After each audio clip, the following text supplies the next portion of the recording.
creatividad y la locura. Cordialmente, les saluda un servidor, Ariel Jafet Pérez, y mi compañera Citlali Jocelyn Vázquez Rivera, y además también hablaremos sobre algunos ejemplos que tuvo el artista Vincent Van Gogh en su vida personal y su expresión de ideas y pensamientos que dejó en todo el mundo. Comencemos. Para empezar, existe un dicho que dice que el loco es el que se dedica a las artes, y no es extraño que la creatividad y la locura rayen en una delgada línea que las separe. En este sentido, la locura va más allá de la razón y la creatividad. Es avanzar a tierras desconocidas, ir a lo inexplorado, crear y explorar lo nuevo, incluso cuestionar lo establecido. Entonces, ¿la creatividad y la locura son sinónimos?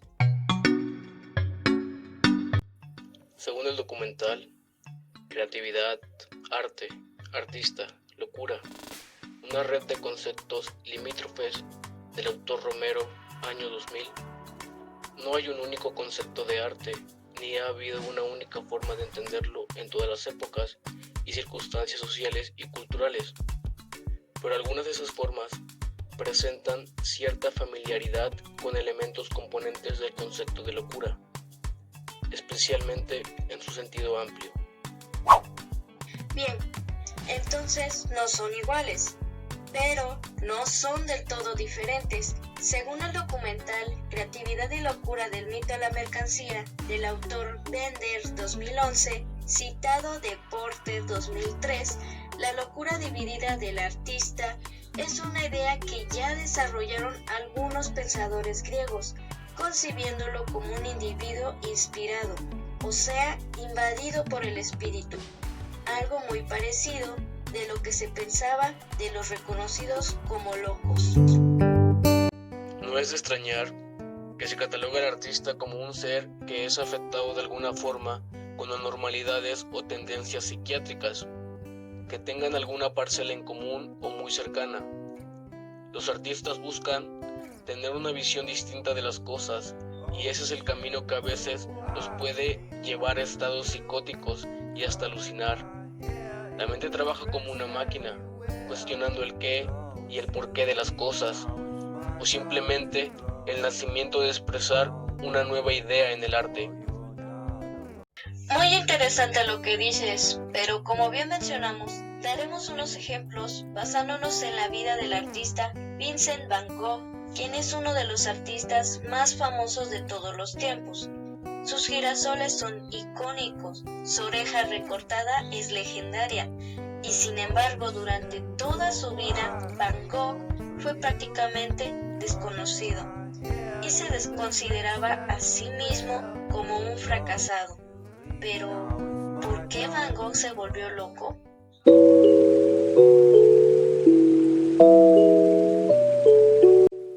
Lo primero que hay que explicar con respecto a eso de que Van Gogh se volvió o estaba loco es que no es cierto.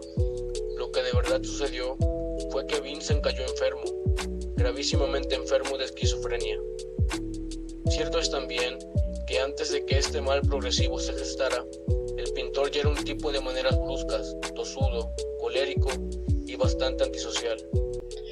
Un dato curioso es que cuando se dieron a conocer la correspondencia que mantuvo con su hermano Theo, se ve lo profundamente inteligente que era al expresarse de cierta manera, lo mucho que pensaba sobre la vida y el gran interés que sentía por la cultura, en especial la literatura y el mundo de la pintura. Para nada transmite en sus escritos la imagen de un loco. Bueno, pero ¿cómo ocurrió? ¿Qué fue lo que le hizo enfermar de esquizofrenia? La respuesta sería sencilla. Van Gogh se volvió loco por culpa del hambre que pasó durante años. Unas veces por falta real de dinero y otras porque, aunque subvencionado por su hermano Theo, que solía enviarle como mínimo 50 francos al mes, Vincent se lo gastaba de forma autodestructiva en tabaco, alcohol, café, prostitutas, lienzos, pinturas y marcos. Rara vez compraba comida en condiciones y tampoco se planteó nunca y entregó por completo al arte. En febrero de 1888, Van Gogh abandonó París y su comunidad artística y se trasladó al sur de Francia, siendo visto por los demás como un artista desconocido y sin talento. Van Gogh no logró recaudar el dinero que necesitaba para pagar modelos, por lo que se pintaba a sí mismo, y uno de sus trucos para ahorrar costes incluían pintar sobre sus obras de arte en lugar de comprar lienzos nuevos. ¿Cuántas más obras maestras todavía no hemos encontrado, ocultas debajo de otras pinturas? ¿Se imaginan? Yo tendría curiosidad por comprobarlo. Otro dato curioso es que en febrero de 1888 se cortó la oreja. No se sabe con exactitud el porqué, pero se cree que fue por una acalorada discusión con su colega el pintor Paul Gauguin en la Casa Amarilla en Arles, y algunos otros historiadores incluso creen que fue Gauguin quien cortó la oreja de su amigo y que ambos conspiraron para que la culpa recayera sobre Van Gogh, creyendo entonces que ese fue su primer brote esquizofrénico. Ese tema de la famosa oreja, estoy de acuerdo con que no se conoce bien la historia del por qué permitió cortarse la oreja. Yo conozco otra teoría donde dice que Van Gogh, en medio de una crisis existencial y posiblemente bajo los efectos de la absenta en exceso que bebía, cortó su oreja izquierda con una hoja de afeitar, la envolvió en un pañuelo y corrió a un burdel para regalársela a una prostituta y se fue. Ella quedó en shock, habló a la policía y les contó lo ocurrido. Honestamente, sea la teoría que sea, sin duda es uno de los misterios más grandes en el mundo del arte. A principios de 1889, fue hospitalizado tras sufrir alucinaciones. Fue en ese transcurso de etapas hospitalarias cuando a Vincent le explicaron que su esquizofrenia había nacido de una descompensación y desaparición en el cerebro de componentes básicos para su buen funcionamiento, tales como minerales y vitaminas, hecho producido por la escasa y mala alimentación mantenida en el tiempo. No quisiera imaginar el dolor, el sufrimiento y hambre que tuvo que pasar Van Gogh para poder lograr vender sus pinturas, retratos y todas aquellas obras que realizó una y otra vez con tal de que reconocieran su esfuerzo. Queda claro que la inestabilidad tanto física como mental nos puede afectar desde el punto de vista de otras personas a nosotros mismos, dejándonos una mala reputación. Sí, a simple vista podemos decir que Vincent Van Gogh no solo pasaba hambre y estaba en pobreza, sino que tenía una inclinación a la depresión y al suicidio, pero sobre todo pensamientos tormentosos. Tal vez Van Gogh no se percataba del todo sobre la inestabilidad en la que se encontraba.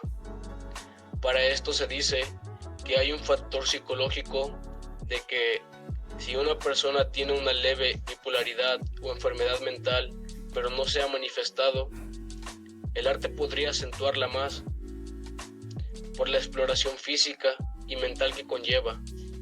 Pero la verdad, la relación entre la locura y la creatividad no es 100% comprobable. Se nos acaba el tiempo, por lo que acudiremos ahora a nuestras conclusiones.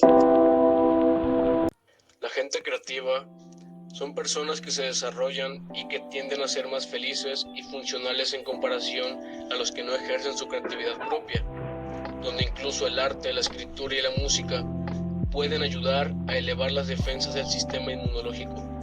Pero ¿cómo ponernos de acuerdo? Hay tantos estudios que demuestran ejemplos de artistas que bordean la locura, y que lo cierto es que en muchos de estos casos la influencia creativa aparece como una respuesta a una demanda psicológica. Siempre será un tema para discutir, sobre todo si existen puntos que se contraponen, pero queramos o no, la creatividad puede ser tanto positiva como negativa. Lo que no está en discusión es que siempre es genuina. Y no podemos concluir este podcast sin antes hablar sobre la famosa Noche Estrellada de Vincent Van Gogh. Claro, aquí unos datos del porqué de esta última obra. Luego de cortarse la oreja, Van Gogh entró voluntariamente al asilo Saint-Paul de Mosley, aceptando que tenía problemas mentales una vez que estaba en aceptación sobre su mala condición y que necesitaba estar mejor. Fue así como nuestro artista se desprendió de la correspondencia que intercambiaba con su hermano Theo.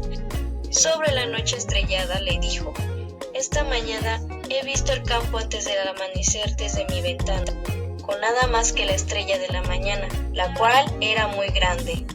Sin embargo, Van Gogh no reprodujo el paisaje que veía desde su ventana de manera exacta, sino que más bien lo tomó como inspiración. Algunas teorías aseguran que la noche estrellada tiene cierta simbología relacionada con la muerte. De hecho, los árboles que aparecen en el cuadro son cipreses asociados a los cementerios y a la muerte. Un cementerio de Van Gogh sobre la pintura así lo confirma. Mirar a las estrellas siempre me pone a soñar. ¿Por qué? Me pregunto, ¿no deberían los puntos brillantes del cielo ser tan accesibles como los puntos negros del mapa de Francia?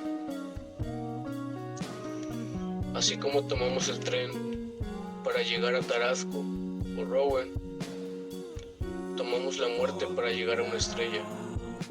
Las obras de Van Gogh no tuvieron éxito mientras vivió, pero una vez pasado su fallecimiento, como todo artista, se descubrieron poco a poco el porqué de sus obras. Unas estaban relacionadas con las cartas que le enviaba a su hermano, donde reflejaba más momentos de lucidez que de locura. Dentro de sus cartas decían lo siguiente: en el fondo, mi salud no está comprometida. Y esto no es un estado crónico, porque no está provocado por los excesos, sino por la falta de alimentos o por una alimentación que se ha tornado a la larga muy poco sustancial. Haz pues lo posible, hermano, por venir rápidamente, porque no sé hasta cuándo me podré sostener. Estoy muy agotado y siento que voy a sucumbir bajo este peso. Sin darse cuenta, Van Gogh pintó el planeta Venus en su cuadro. Este hecho lo descubrió el historiador Albert Boime, quien, comparando la pintura con un mapa del cielo del día en que fue pintada la noche estrellada, el 9 de junio de 1889, se dio cuenta del detalle. Realmente, la estrella del amanecer de la que hablaba el artista en sus cartas a Theo era el planeta Venus. Vincent pintaba con una serenidad obsesiva y llegó a reunir un gran número de obras que, aunque apenas se vendieron y expusieron en vida, abrirían el camino del arte moderno, sirviendo como referente para artistas que encabezaron movimientos vanguardistas como el expresionismo. 37 años después de su nacimiento, en 1890, fallecería en Auvers-sur-Oise, cerca de París, en la auténtica ruina. Quedó claro entonces que, a pesar de que al ver las obras que realizó Van Gogh nos transmite y nos hace pensar que fue un hombre feliz, alegre y energético, pero tristemente no fue así.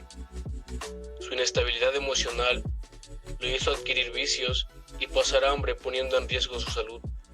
Una vez que se encontraba en estado crítico, en cuestión de que tenía graves alucinaciones y era llevado nuevamente al hospital, lo llevó a reflexionar sobre su comportamiento, convenciéndose a sí mismo de que padecía de enfermedad mental, donde acudió voluntariamente al sanatorio de enfermos mentales, donde creyó que encontraría la ayuda que necesitaba. Una vez yéndose de aquel sanatorio, Van Gogh creyó que ya había mejorado. Vivió lejos en un campo donde podía seguir pintando sus cuadros, pero en 1890 falleció de un disparo en el pecho, donde también hay varias teorías de lo que pudo haberle pasado, pero la más conocida es que fue por un intento de suicidio, porque eso de ser una carga para su hermano lo atormentaba. Falleciendo entonces sin algún reconocimiento de artista y solo en toda su vida de 900 cuadros que realizó, logró solo vender uno.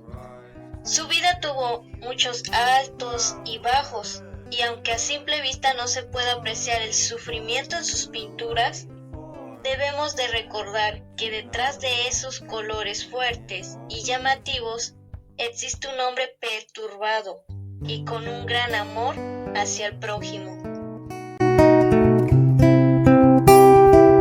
Es así como damos por concluido nuestro podcast sobre el tema de la relación que hay entre la creatividad y la locura dentro de la vida del artista Vincent Van Gogh, quien recordamos muy a fondo sobre sus obras y pensamientos. Nos despediremos con una de sus cartas dirigidas a su hermano Theo. Hasta el próximo podcast. Ahora ya comprenderás que si mi locura ha llegado evidentemente por culpa del alcohol, habrá sido muy poco a poco, y también se irá muy poco a poco, en caso de que se vaya, por supuesto. O si vino de fumar, pues lo mismo. Eso es lo único que deseo, la curación, sin la asombrosa superstición de ciertas personas respecto del alcohol, de manera que ellas mismas se privan de beber y fumar.